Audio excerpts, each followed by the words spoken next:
పరాభవనామ సంవత్సరం యొక్క ఆదాయ వ్యయ రాజ్య పూజ అవమానములు ద్వాదశ రాశి యొక్క కింది విధంగా ఉన్నాయి. మొదటిది రాశి మేషరాశి. మేషరాశి యొక్క ఆదాయం 11, వ్యయం 5. అంటే 11 పాలు సంపాదన ఉంటే 5 పాలు ఖర్చు ఉంటుంది. అంటే వీరు చాలా విశేషంగా ఆదాయాన్ని సంపాదించి డబ్బును చాలా జాగ్రత్తగా ఖర్చు పెట్టడం ద్వారా వీళ్ళు ఈ సంవత్సరం గొప్ప పనులు చేసే అవకాశం ఉంటుంది మేషరాశి వాళ్ళు. తర్వాత వీళ్ళు రాజ్య పూజ అవమానం చూసినట్టయితే రాజ్య పూజ్యం 2, అవమానం 4. అంటే వీరిని రాజ్య పూజ్యము 2, అవమానం 4 ఉంది కాబట్టి విశేషంగా వీళ్ళకి కొంచెము అవమానకరం ఎక్కువగా ఉంది. కాబట్టి వీళ్ళు తక్కువగా మాట్లాడడం చాలా ఉత్తమము. మాట్లాడేటప్పుడు ఆలోచించి మాట్లాడితే చాలా బాగుంటుంది వీళ్ళు. అదేవిధంగా వృషభ రాశి. నెక్స్ట్ వచ్చే రాశి వృషభ రాశి. వృషభ రాశి యొక్క ఆదాయం 5, వ్యయం 14. అంటే వీరి యొక్క ఆదాయం 5 ఉన్నది, వ్యయం 14 ఉన్నది. అంటే ఖర్చు ఆదాయం తక్కువ ఉన్నది, ఖర్చు ఎక్కువగా ఉన్నది. అంటే వీరి ఇంటి లోపల కొన్ని శుభకార్యాలు జరిగే అవకాశం ఉండొచ్చు, భూములు స్థలాలు కొనే అవకాశం ఉండొచ్చు. రకరకాల అవకాశాల వల్ల అప్పు చేసేటువంటి అవకాశాలు బాగా ఉన్నాయి. ఇక్కడ అప్పు జరిగే అవకాశం ఉంది కాబట్టి వీళ్ళు జాగ్రత్తగా ఉండాలి. రాజ్యపూజ్యం 5, అవమానము 4. అటు ఇటు కొంచెము అటు ఇటు సమానంగా ఉంది కాబట్టి వీరికి రాజ్యపూజ అవమానం ఎలాంటి ఇబ్బంది లేదనిపిస్తుంది. తదుపరి రాశి మిథునం. మిథున రాశి యొక్క ఆదాయం 8, వ్యయం 11. అంటే వీరి ఆదాయం ఉంటుంది, వ్యయం 11 ఉంది. వీరు కూడా ఆదాయం తక్కువగా ఉంది, ఖర్చు ఎక్కువగా ఉంది కాబట్టి కొంచెం జాగ్రత్తగా ఆలోచించుకోవాలి. వీళ్ళ రాజ్యపూజ అవమానం చూసినట్టయితే రాజ్యపూజ్యం 1, అవమానం 7. చాలా జాగ్రత్తగా ఉండాలి మిథున రాశి వాళ్ళు. రాజ్యపూజ్యం 1 ఉన్నది, అవమానం 7 ఉంది కాబట్టి వీళ్ళకి శత్రు బాధలు, శత్రుపీడ భయాలు చాలా అధికంగా ఉంటాయి. అనుక్షణము శత్రువులు గమనిస్తూ ఉంటారు కాబట్టి ఎటు నుంచి ఏ ఆపద వచ్చి తెలియదు కాబట్టి వీళ్ళు చాలా జాగ్రత్తగా చూచి ఆలోచించి మాట్లాడితే చాలా బాగుంటుందని చెప్పి పంచాంగం తెలియజేస్తుంది. నెక్స్ట్ వచ్చే రాశి కర్కాటకం. కర్కాటకం రాశి యొక్క ఆదాయం 2, వ్యయం 11. వీరిది కూడా ఖర్చు చాలా అధికంగా ఉంది, 11 రూపాయల ఖర్చు ఉంది. కర్కాటకంలో ఆదాయం 2 ఉంది. అంటే 2 రూపాయలు సంపాదించి వీళ్ళు 11 రూపాయలు ఖర్చు పెడతారు. అంటే విశేషంగా ఖర్చు చేస్తారు.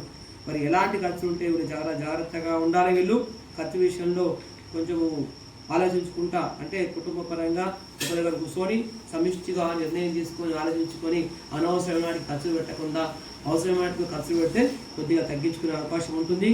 అదేవిధంగా రాజ్యపూజ్యం 4, అవమానం 7. ఈ కర్కాటక రాశికి అంటే రాజ్యపూజ్యం 4, అవమానం 7 చూసినట్టయితే సుమారుగా సరాసరి సగానికి సగం అవమానం వీళ్ళకి ఎక్కువగా ఉంది. వీరు కూడా చూచి మాట్లాడాలి, జాగ్రత్తగా ఉండాలి. బయట వ్యవహారాల్లో తలదూర్చొద్దు, ఎలాంటి వ్యవహారాల్లో తలచుకుంటే బాగుంటుంది. వీరి పనులు వీళ్ళు చేసుకుంటే బాగుంటుంది అని పంచాంగం తెలియజేస్తుంది. నెక్స్ట్ వచ్చే రాశి సింహరాశి. ఈ సింహరాశి యొక్క ఆదాయం 5, వ్యయం 5, రాజ్యపూజ్యం 7, అవమానం 7. చాలా బ్రహ్మాండంగా చక్కగా ఉన్నది సింహరాశి వారికి. అంటే సంపాదన ఎంతుందో ఖర్చు అంతుంది, రాజ్యపూజ్యం ఎంతుందో ఆదాయం అంతుంది. అంటే వీళ్ళు ప్రశాంతంగా, హ్యాపీగా, ఆనందంగా, చక్కగా ఈ సంవత్సరాన్ని వీళ్ళు సాధిస్తారని చెప్పి పంచాంగం తెలియజేస్తుంది. నెక్స్ట్ వచ్చే రాశి కన్యా రాశి. చాలా అందమైన రాశి ఇది కన్యా రాశి.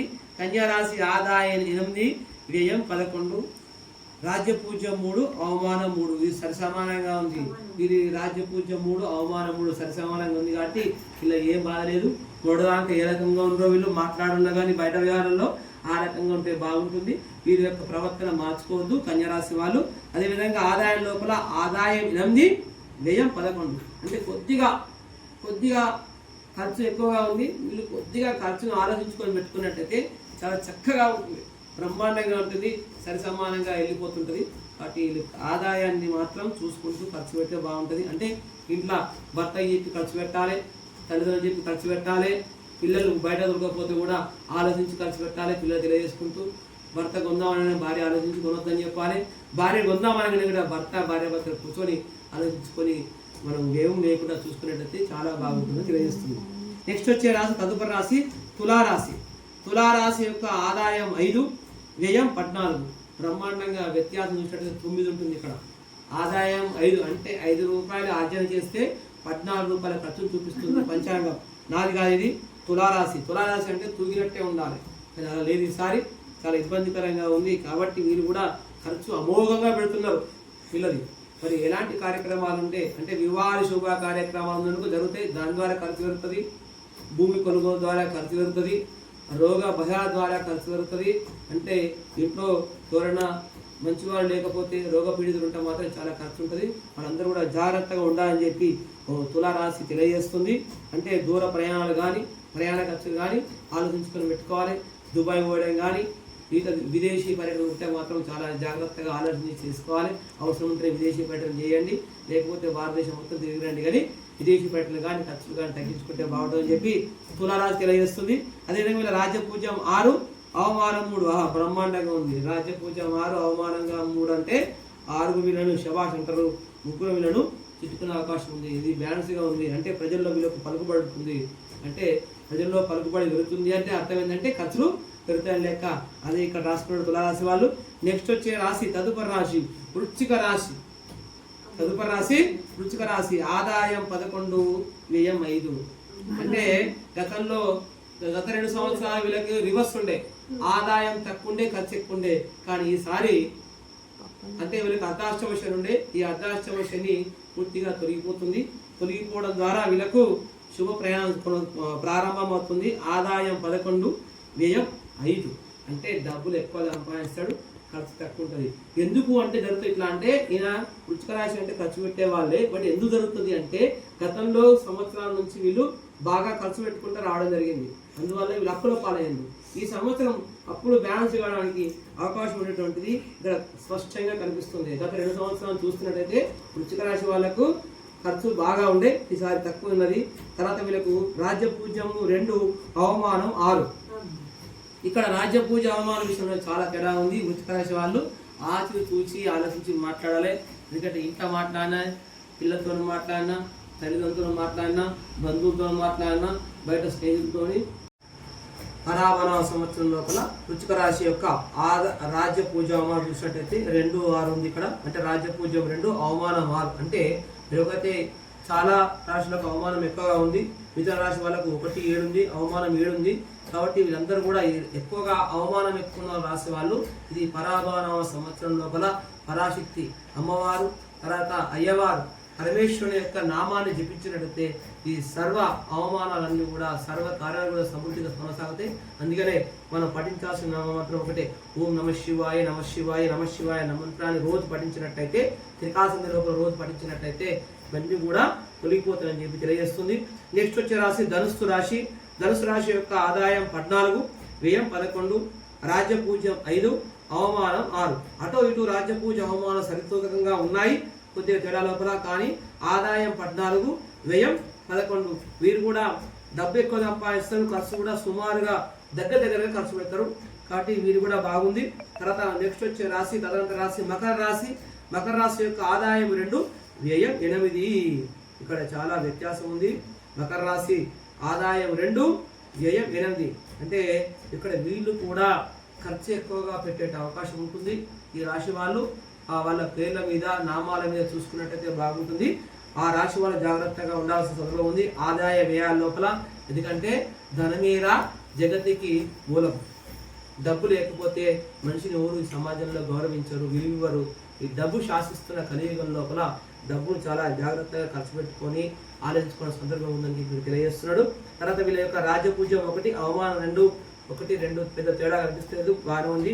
నెక్స్ట్ వచ్చే రాశి కుంభరాశి. ఈ కుంభరాశి యొక్క సేమ్ ఆదాయం 2, వ్యయం 8. వీరిది కూడా ఆదాయ వ్యయాలు సేమ్ ఉన్నాయి, 2, 8. కాబట్టి వీళ్ళు కూడా చాలా జాగ్రత్తగా ఉండాలి. అన్ని విషయాల లోపల ఖర్చు పెట్టే విషయాల లోపల ఆచితూచి నిర్ణయాలు తీసుకోవాలి. తొందరపాటు నిర్ణయాలు తీసుకోవద్దు. భూమి కొనుగోలు కానీ వ్యాపార లావాదేవీల్లో చాలా జాగ్రత్తగా ఆలోచించి పెట్టుబడి పెట్టాలి. షేర్ మార్కెట్ కానీ బంగారం కానీ వెండి కానీ విషయాల్లో తొందరపాటు పెట్టకుండా ఆలోచించి పెట్టేటైతే బాగుంటుంది. ఎందుకంటే ఆదాయం 2, వ్యయం 8 కాబట్టి నష్టపోయే అవకాశం ఉంటుంది. వీళ్ళ యొక్క రాజ్యపూజ్యం 4, అవమానం 2. వీళ్ళకి బ్రహ్మాండంగా ఉంది. బయట వ్యవహారం లోపల మంచి పేరు ఉంటుంది. కానీ వీళ్ళు ఖర్చు ఎక్కువ పెడుతున్నారు. మంచి పేరుండి ఖర్చు ఎక్కువ పెడతారంటే ఎవరో వీళ్ళని మోసగించే అవకాశం ఉంటుంది. ఇది బాగా గమనించాలి. కాబట్టి స్నేహితుల వల్ల కానీ, చుట్టాల వల్ల కానీ, బంధువుల వల్ల కానీ, బయట వ్యక్తుల కానీ తీయటి మాటకు నమ్మకండి. దయచేసి మోసపోకండి. ఇది నేను చెప్పే విషయం కాదు, ఇక్కడ పంచాంగం తెలియజేస్తుంది. నెక్స్ట్ వచ్చే రాశి మీనరాశి. మీనరాశి ఆదాయం 14, వ్యయం 11.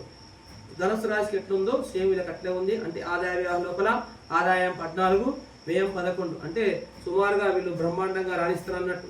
అంటే బ్రహ్మాండంగా 14 ఆదాయం అంటే బ్రహ్మాండంగా సంపాదిస్తారు ఈ రాశి వాళ్ళు. అంటే మీరు ఏ వ్యాపారం చేస్తున్నారో, ఏ ఉద్యోగం చేస్తున్నారో, ఎలాంటి స్థితిలో ఉన్నారో, ఎక్కడ పెట్టుబడి పెట్టిరో మీ అన్నీ కూడా చాలా వృద్ధిలోకి వస్తాయి. బాగా మీరు అభివృద్ధి చెందుతారని చెప్పి పంచాంగం తెలియజేస్తుంది. అది వ్యయం 11 కాబట్టి దానికి అనుకూలంగానే మీరు ఖర్చు కూడా పెడతారు. అంటే మరి మీరు డెవలప్మెంట్ విషయంలో ఖర్చు పెడతారా, తర్వాత సంపాదించిన దాన్ని మిగతా సుఖాల గురించి ఖర్చు పెడతారా, యజ్ఞ యాగాల గురించి ఖర్చు పెడతారా, తర్వాత తీర్థయాత్ర గురించి ఖర్చు పెడతారా, మీ పిల్లల యొక్క దావత గురించి ఖర్చు పెడతారా, మీ యొక్క దావత గురించి శుభకార్యం గురించి ఖర్చు పెడతారా, నూతన గృహాల గురించి ఖర్చు పెడతారా. మొత్తానికైతే ఇక్కడ వీళ్ళకందరూ శుభాశుభ పరిమాణాలు చాలా చక్కగా ఉన్నాయి. మీనరాశి వాళ్ళకి వీళ్ళ యొక్క రాజ్య పూజ్యం 7, అవమానం 2. అంటే వీళ్ళకు రాజ్య పూజ్యం 7 అంటే విశేషమైనటువంటి ప్రజల లోపల మంచి పేరుంటుంది. వీళ్ళకు విశేష పేరుంటుంది. అంటే ఎక్కడ పోయినా వీళ్ళకు జయం కలిగే అవకాశం ఉంది. కాబట్టి వీళ్ళు మీనరాశి వాళ్ళు విశేషంగా సంపాదిస్తారు. అదేవిధంగా ధనుస్సు రాశి వాళ్ళు కూడా విశేషంగా సంపాదిస్తారు. మేషరాశి వాళ్ళు కూడా విశేషంగా సంపాదిస్తారు.